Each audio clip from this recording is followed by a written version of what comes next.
না, সমস্ত সব দলের লোক, বিএনপির লোকও এখানে ছিল। এখন জামাত একলা জুলাইরে নিয়ে দাবি করতেছে, এনসিপি তো দাবি করতেইছে, এনসিপিরা এখন লোভে পড়ে গেছে।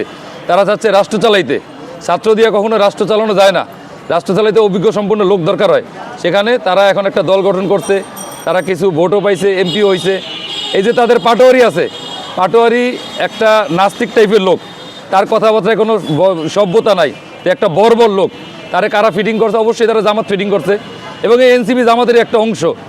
এই জুলাই নিয়ে তাদের একদিন পানি খাওয়া লাগবে, জুলাই নিয়ে তারা ক্ষমতা দম্ভ করতেছে। এই যে বর্তমানে কিছু হইলে জামাত ছাত্রদেরকে উস্কানি দিয়ে রোডে নামাইয়ে দেয়, সম্পূর্ণ জামাতের চক্রান্ত।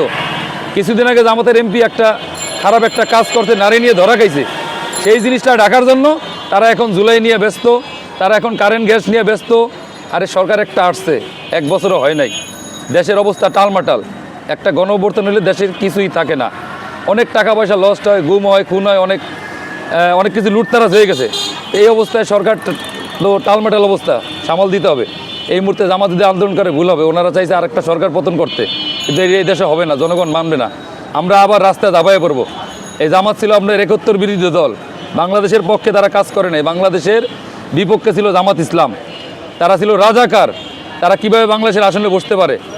এই যে এই বছর যে জামাতকে মানুষ যারা ভোট দিছে তারাও পাপ করছে, তারা ইসলামী দলের একটা খোলস লাগাইছে, তারা কিন্তু অরিজিনালি ইসলামী দল না।